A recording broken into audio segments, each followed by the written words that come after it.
अच्छे है ना। चलिए आज के क्लास में हम लोग सीखने जा रहे हैं, पढ़ने जा रहे हैं, समझने जा रहे हैं श्वसन क्या है, श्वसन कितने प्रकार के होते हैं, इसके बारे में अध्ययन करने जा रहे हैं। तो सबसे पहले श्वसन जानेंगे, क्या श्वसन किसे कहते हैं। तो श्वसन एक जटिल रासायनिक अभिक्रिया है जिसके फलस्वरूप हमारे शरीर के भोजन पचता है, ऑक्सीजन की उपस्थिति में पचता है और पचने के फलस्वरूप हमारे शरीर में ऊर्जा की उत्पत्ति होती है, ऊर्जा हमारे शरीर में मुक्त होता है, उसी को हम लोग क्या कहते हैं, श्वसन कहते हैं। तो श्वसन एक कौन अभिक्रिया है, जटिल अभिक्रिया है। जटिल कौन अभिक्रिया, रासायनिक अभिक्रिया है, जिसमें कोई भी हम लोग भोजन करते हैं उसमें कार्बनिक जो पदार्थ होता है वो कार्बनिक पदार्थ ऑक्सीजन की उपस्थिति में टूटकर कार्बन डाइऑक्साइड जल के साथ साथ अधिक मात्रा में ऊर्जा उत्पन्न करता है। इस अभिक्रिया को, इस क्रिया को हम लोग क्या कहते हैं जी, तो श्वसन कहते हैं। अब श्वसन कितने प्रकार के होते हैं, तो श्वसन दो प्रकार के होता है, एक होता ऑक्सी श्वसन और एक होता अनऑक्सी श्वसन। ठीक है, इसके बारे में अध्ययन करने जा रहे हैं। चलिए एक एक करके देखते जाइए। वीडियो को देखने से पहले आप लोग लाइक कर दीजिए, कमेंट कर दीजिए और अपने दोस्तों में शेयर कर दीजिए। चलिए ओके, सब कोई रेडी है ना, चलो बोर्ड पर देखो। तो श्वसन, श्वसन को अभी बताएं श्वसन क्या है। तो वैसी जटिल जैविक रासायनिक प्रक्रिया जिसमें कार्बनिक पदार्थों का चरणबद्ध ऑक्सीकरण के फलस्वरूप ऊर्जा मुक्त होती है, साथ ही साथ उसमें कार्बन डाइऑक्साइड तथा जल भी बनता है, उसे हम लोग क्या कहते हैं, श्वसन। क्या कहता है, श्वसन। तो कोई भी जटिल अभिक्रिया, वैसी जटिल अभिक्रिया जिसमें कार्बनिक पदार्थ ऑक्सीजन की उपस्थिति में टूटता है और टूटकर ऊर्जा मुक्त करता है, साथ ही साथ कार्बन डाइऑक्साइड और जल बनता है, उस अभिक्रिया को हम लोग क्या कहते हैं जी, उस रासायनिक अभिक्रिया को क्या कहते हैं, तो श्वसन कहते हैं। क्या कहते हैं, श्वसन कहते हैं। जैसे कि एक कार्बनिक यौगिक कार्बोहाइड्रेट है C6H12O6, इसको हम लोग कार्बोहाइड्रेट या तो ग्लूकोज कहते हैं, है ना, ग्लूकोज या तो कार्बोहाइड्रेट है। ये कार्बोहाइड्रेट टूटता है तो कार्बन डाइऑक्साइड जल देता है और साथ ही साथ हमें क्या देता है, ऊर्जा देता है। ये ऊर्जा किस रूप में देता है, तो एटीपी में देता है, एडिनोसिन ट्राइफॉस्फेट, एडिनोसिन ट्राइफॉस्फेट के रूप में ऊर्जा हमारे शरीर में इकट्ठा होता है। ठीक है, एडिनोसिन ट्राइफॉस्फेट, एडिनोसिन ट्राइफॉस्फेट, इसके बारे में बताएंगे आगे, रिलैक्स होकर देखिएगा। तो वैसी जटिल जैविक रासायनिक प्रक्रिया जिसमें कार्बनिक पदार्थों का चरणबद्ध ऑक्सीकरण के फलस्वरूप ऊर्जा मुक्त होती है, साथ ही साथ उसमें कार्बन डाइऑक्साइड तथा जल बनता है, उसे क्या कहते हैं, श्वसन कहते हैं। जैसे कि ग्लूकोज है, ये ग्लूकोज आपका कार्बनिक एक ग्लूकोज होगा, इसको ग्लूकोज भी कह सकते हैं या कार्बोहाइड्रेट भी कह सकते हैं, कार्बोहाइड्रेट। ये कार्बोहाइड्रेट श्वसन के फलस्वरूप टूटता है और टूटने के बाद एक कार्बन डाइऑक्साइड जल देता है, जल के साथ साथ काफी मात्रा में ऊर्जा देता है। इस रासायनिक क्रिया को हम लोग क्या कहते हैं, तो श्वसन कहते हैं। क्या कहते हैं, श्वसन कहते हैं। श्वसन समझ में आ गया। तो श्वसन एक जटिल रासायनिक क्रिया है जिसमें कार्बनिक पदार्थ क्रमबद्ध तरीका से टूटता और टूटकर काफी मात्रा में ऊर्जा देता है, कार्बन डाइऑक्साइड बनता है, जल बनता है, उस अभिक्रिया को हम लोग क्या कहते हैं, तो श्वसन कहते हैं। क्या कहते हैं, श्वसन कहते हैं। श्वसन समझ गए, जल्दी बोलो, समझे ना। ये आपका कार्बन डाइऑक्साइड है, कार्बन डाइऑक्साइड, कार्बन डाइऑक्साइड, ये आपका जल है। अब हम लोग को देखना है कि श्वसन कितने प्रकार का होता है। तो श्वसन कितने प्रकार का होता है, तो श्वसन दो प्रकार का होता है, दो प्रकार का होता है। एग्जाम में पूछे कि श्वसन कितने प्रकार का होता है, तो श्वसन कितने प्रकार का होता है, तो दो प्रकार का होता है। एक होता ऑक्सी श्वसन और दूसरा होता है अनॉक्सी श्वसन, अनॉक्सी श्वसन। तो एग्जाम में पूछे कि श्वसन कितने प्रकार के होते हैं, तो श्वसन दो प्रकार के होते हैं, ऑक्सी श्वसन और अनॉक्सी श्वसन। इसके नाम में ही परिभाषा, ऑक्सी श्वसन, ऑक्सी का अर्थ होता है जिसमें ऑक्सीजन की उपस्थिति में हो, यानी वैसी श्वसन की क्रिया जो ऑक्सीजन की उपस्थिति में होता है उसको ऑक्सी श्वसन कहते हैं। अनऑक्सी श्वसन वैसी श्वसन की क्रिया जो ऑक्सीजन की अनुपस्थिति में होता है उसको हम लोग क्या कहते हैं? अनक्षी श्वसन क्रिया। अनक्षी श्वसन क्रिया या अनक्षी श्वसन कहते हैं। जो अक्षी श्वसन होता है वो अक्षी श्वसन बड़े बड़े जीव जंतुओं में होता है, बड़े बड़े जीव जंतुओं में होता है, जिसमें उसके शारीरिक बनावट में फेफड़े की होती है, जिसमें बड़े बड़े जीव जंतुओं में होता है। ये बड़े बड़े जीव जंतुओं में, मनुष्य में होता है, जानवरों में होता है, ठीक है ना। इन सभी में कौन श्वसन होता है? अक्षी श्वसन। अक्षी श्वसन में एक कार्बोहाइड्रेट जो है वो ऑक्सीजन की उपस्थिति में टूटता है और टूटकर कार्बन डाइऑक्साइड जल देता है और हमारे शरीर को ऊर्जा देता है, और वह ऊर्जा 38 एटीपी के रूप में देता है। कितना एटीपी के रूप में देता है? 38 एटीपी के रूप में देता है। कितना देता है? 38 एटीपी के रूप में हमारे शरीर में ऊर्जा वो मुक्त करता है। उस श्वसन को हम लोग कौन श्वसन कहते हैं? अक्षी श्वसन। यानी अक्षी श्वसन क्या है, ध्यान से देखेंगे। अक्षी श्वसन यानी कि वैसी परिभाषा लिख सकते हैं, परिभाषा लिख सकते हैं ना, कैसे लिखेंगे कि वैसी श्वसन, वैसी श्वसन जो ऑक्सीजन की उपस्थिति में होता है उसे कौन श्वसन कहते हैं? तो अक्षी श्वसन। कैसे लिखेंगे? वैसी श्वसन लिख सकते हो ना, वैसी श्वसन जो ऑक्सीजन की उपस्थिति में होता है उसे कौन श्वसन कहते हैं? तो अक्षी श्वसन कहते हैं। इसमें क्या होता है कि जो कार्बोहाइड्रेट होता है वो कार्बोहाइड्रेट ऑक्सीजन की उपस्थिति में टूटता है, ऑक्सीजन की उपस्थिति में टूटता है, और टूटने के बाद एक कार्बन डाइऑक्साइड जल और ये ऊर्जा देता है। और यह ऊर्जा कितना एटीपी देता है? तो 38 एटीपी देता है। कितना एटीपी देता है? 38 एटीपी ऊर्जा को मुक्त करता है। यानी एक कार्बनिक यौगिक का अगर विमोचन होता है, एक कार्बनिक यौगिक अगर अपघटित होता है, एक ग्लूकोज के अणु, कार्बोहाइड्रेट के अणु विमोचित होता है, उसको अपघटित होता है, तो अपघटन के फलस्वरूप कितना एटीपी ऊर्जा की उत्पत्ति होती है? तो मानव शरीर में कितना एटीपी की ऊर्जा की उत्पत्ति होती है? 38 एटीपी। कितना? 38 एटीपी ऊर्जा की उत्पत्ति होती है, ठीक है। कितना एटीपी की उत्पन्न होती है? 38 एटीपी की उत्पत्ति होती है। यही जिसको कैलोरी में देखा जाए तो 673 किलो कैलोरी एनर्जी मुक्त करता है। किसमें? तो अक्षी श्वसन में 673 किलो कैलोरी ऊर्जा को मुक्त करता है। किसमें जी? अक्षी श्वसन में, अगर कैलोरी में बात करें तो, ठीक है ना। तो अक्षी श्वसन में कार्बोहाइड्रेट किसके उपस्थिति में? ऑक्सीजन की उपस्थिति में टूटता है तो कार्बन डाइऑक्साइड जल और कितना एटीपी ऊर्जा देता है? 38 एटीपी ऊर्जा मुक्त करता है, ठीक है। अब इसके बारे में कुछ क्रिया के बारे में जानते हैं। सबसे पहले इसका परिभाषा लिख सकते हो ना कि वैसी श्वसन जो ऑक्सीजन की उपस्थिति में होती है उसे कौन श्वसन कहते हैं? अक्षी श्वसन कहते हैं। अक्षी श्वसन में कार्बोहाइड्रेट किसके उपस्थिति में? ऑक्सीजन की उपस्थिति में टूटकर कार्बन डाइऑक्साइड जल और ऊर्जा देता है। वह ऊर्जा कितने एटीपी के रूप में देता है? 38 एटीपी के रूप में देता है। कितना? 38 एटीपी के रूप में देता है। ये जो अक्षी श्वसन होता है ये 2 चरणों में होता है, 2 जगह पर होता है। 2 चरणों में कौन होता है? पहले अक्षी श्वसन माइटोकॉन्ड्रिया में होता है। माइटोकॉन्ड्रिया में अक्षी श्वसन के फलस्वरूप 36 एटीपी की ऊर्जा की उत्पत्ति होती है। कितना एटीपी? 36 एटीपी। तो पहले चरण में जब अक्षी श्वसन होता है तो वो माइटोकॉन्ड्रिया में होता है, और माइटोकॉन्ड्रिया में कितना एटीपी ऊर्जा मुक्त होती है? तो 36 एटीपी। और जो उसमें कार्बोहाइड्रेट या जो उसमें कार्बनिक यौगिक का पाचन नहीं होता है वह पाचन कोशिका द्रव्य में होता है, और कोशिका द्रव्य में 2 एटीपी यानी 2 एटीपी ऊर्जा मुक्त होती है।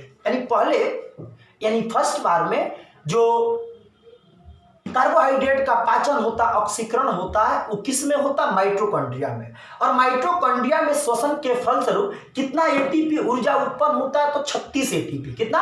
36 एटीपी। और कोशिका द्रव्य में 2 एटीपी यानी 36 और 2 कितना हो गया? कुल मिलाकर 38 एटीपी ऊर्जा मुक्त होती है। और यह मानव शरीर में ये 36 एटीपी ऊर्जा कहाँ उत्पन्न होता है? तो माइटोकॉन्ड्रिया में। और माइटोकॉन्ड्रिया में ऊर्जा जब अधिक उत्पन्न होता है इसीलिए माइटोकॉन्ड्रिया को ऊर्जा गृह यानी पावर हाउस कहा जाता है। क्या कहता है? पावर हाउस या तो ऊर्जा गृह, ऊर्जा घर कहा जाता है, ठीक है ना। तो एग्जाम में पूछ दे कि माइटोकॉन्ड्रिया को ऊर्जा गृह क्यों कहते हैं, चाहे पावर हाउस क्यों कहते हैं, तो लिखेंगे माइटोकॉन्ड्रिया में अक्सी श्वसन के फलस्वरूप काफी मात्रा में अर्थात 36 एटीपी ऊर्जा मुक्त होती है, इसीलिए माइटोकॉन्ड्रिया को हम लोग क्या कहते हैं, ऊर्जा गृह या तो क्या कहते हैं जी, पावर हाउस कहते हैं।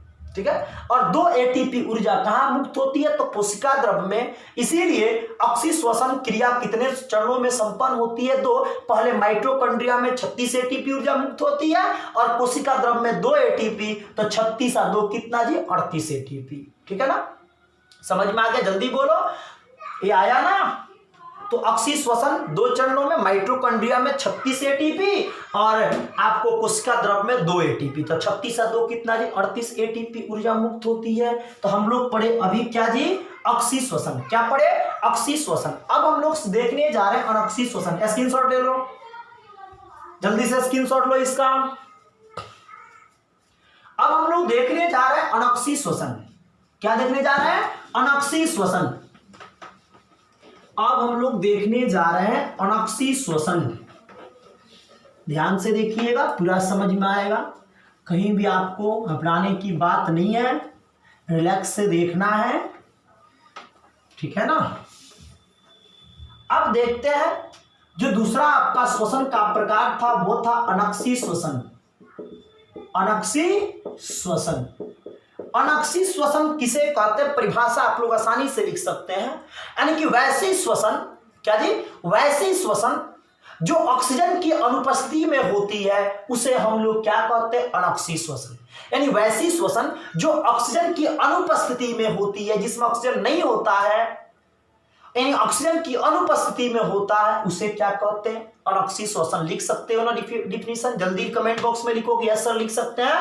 यानी वैसी श्वसन जो ऑक्सीजन की अनुपस्थिति में होता है उसे अनक्सी श्वसन कहते हैं। जैसे बोर्ड पर देखिएगा, इसमें क्या होता है कि कार्बोहाइड्रेट या ग्लूकोज ये विदाउट ऑक्सीजन के, ऑक्सीजन उसमें नहीं होता है और बिना ऑक्सीजन के टूटता है, तो पाइरुवेट C3H4O3 पाइरुवेट अम्ल बनाता है। क्या बनाता है, पाइरुवेट बनाता है। और ये पाइरुवेट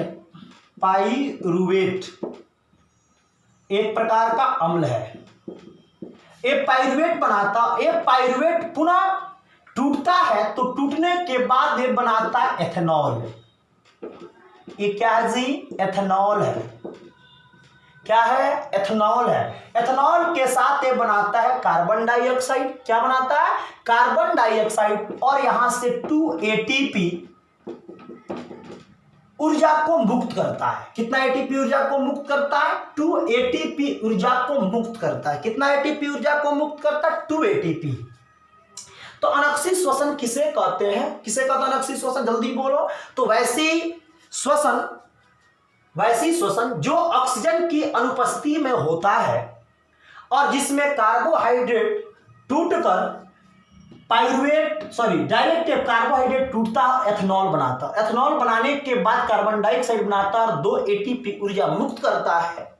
कितना एटीपी, 2 एटीपी ऊर्जा मुक्त करता है। उस श्वसन को हम लोग क्या कहते हैं, अनक्सी श्वसन कहते हैं। ठीक है, फिर से सुन लो कि वैसी श्वसन क्रिया जो ऑक्सीजन की अनुपस्थिति में होता है, किसके, ऑक्सीजन की अनुपस्थिति में होता है, उसे हम लोग क्या कहते हैं, अनक्सी श्वसन कहते हैं। जैसे कार्बोहाइड्रेट, ये ग्लूकोज टूटता है बिना ऑक्सीजन का, तो पाइरुवेट अम्ल बनाता है और ये पाइरुवेट अम्ल पुनः जब टूटता है तो टूटने के बाद एथेनॉल बनाता है, कार्बन डाइऑक्साइड बनाता है, और जिससे 2 एटीपी ऊर्जा की उत्पत्ति होती है। इस श्वसन को हम लोग क्या कहते हैं, अनक्सी श्वसन। कौन श्वसन कहते हैं, अनक्सी श्वसन। कौन श्वसन कहते हैं, अनक्सी श्वसन कहते हैं। ये जो अनक्सी श्वसन होता है, ये अनक्सी श्वसन कवक में होता है, जीवाणुओं में होता है और गुद्देदार फल वाले पौधों में होता है। फलों में होता है, गुद्देदार फलों में होता है। तो एग्जाम में पूछे कि अनक्सी श्वसन किसमें होता है, तो कवक में होता है, जीवाणुओं में होता है और गुद्देदार फल में होता है। ठीक है ना। और अक्षी श्वसन किस में होता है? बड़े बड़े जीव जंतुओं में होता है, जानवरों में होता है। लिख सकते हो, जल्दी कमेंट बॉक्स में लिखो। तो अनक्षी श्वसन समझ में आ गया। अनक्षी श्वसन किसे कहते हैं? तो वैसी श्वसन जो ऑक्सीजन की अनुपस्थिति में होता है उसे हम लोग कौन श्वसन कहते हैं? उपस्थिति में होता है उसे श्वसन, अक्षी श्वसन। और जो ऑक्सीजन की अनुपस्थिति में होता है उसको अक्षी श्वसन, ठीक है ना। अनक्षी श्वसन छोटे छोटे जैसे कि कवक में, जीवाणुओं में और गुद्देदार फलों में होता है। और अक्षी श्वसन जो होता है बड़े बड़े जीव जंतुओं में होता है। इसको लिख सकते हो, डिफाइन कर सकते हो, जल्दी बोलो, लिख सकते हो ना। अब देखते हैं, थोड़ा सा ध्यान देंगे। अब एग्जाम में पूछे कि अक्षी श्वसन और अनक्षी श्वसन में क्या अंतर है? अक्षी श्वसन और अनक्षी श्वसन में क्या अंतर है? अनक्षी श्वसन में क्या अंतर है? तो आप लोग कैसे इसका डिफाइन कर सकते हो? जल्दी से कमेंट बॉक्स में लिखो। आप लोग लिख सकते हो कि नहीं? बाबू, अक्षी श्वसन को वायवीय श्वसन भी कहते हैं, वायवीय श्वसन भी कहते हैं। और अनक्षी श्वसन को अवायवीय श्वसन भी कहते हैं, ठीक है ना। तो एग्जाम में पूछ दे कि वायवीय श्वसन क्या है तो भी लिख सकते हैं, अवायवीय श्वसन पूछेगा तो भी हम लोग इसका डिफाइन कर सकते हैं। अब एग्जाम में पूछेगी अक्षी श्वसन और अनक्षी श्वसन में क्या अंतर है तो कैसे लिखेंगे? तो पहला तो लिख सकते हैं कि वैसा श्वसन लिखेंगे। यह श्वसन ऑक्सीजन की उपस्थिति में होता है, उपस्थिति में होता है, लिख सकते हो ना। यह श्वसन किसके उपस्थिति में होता है? ऑक्सीजन के। और इसमें क्या लिखोगे कि यह श्वसन ऑक्सीजन की अनुपस्थिति में होता है, अनुपस्थिति में होता है। इसमें ऑक्सीजन की कोई आवश्यकता नहीं होती है। सेकेंड लिख सकते हो, या बड़े बड़े जीव जंतुओं में होता है। इसमें क्या लिखोगे? यह श्वसन कवक, क्या जी? कवक, जीवाणुओं एवं गुद्देदार फलों में होता है, फलों में होता है। लिख सकते हो, जल्दी बोलो कमेंट बॉक्स में यस सर। तीसरा नंबर, अक्षी श्वसन, इस श्वसन के फलस्वरूप, इस श्वसन के फलस्वरूप 38 एटीपी एडिनोसिन ट्राइफॉस्फेट एटीपी ऊर्जा मुक्त होता है, ऊर्जा मुक्त होता है। इसमें क्या लिखोगे? इस श्वसन के फलस्वरूप इसमें कितना ऊर्जा होता है? तो इस श्वसन के फलस्वरूप कितना जी? 2 एटीपी ऊर्जा मुक्त होता है, ठीक है ना। यह श्वसन 2 चरणों में संपन्न होता है। यह श्वसन माइटोकॉन्ड्रिया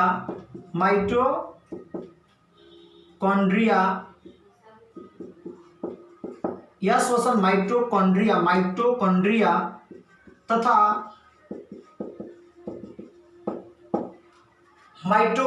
तथा कोशिका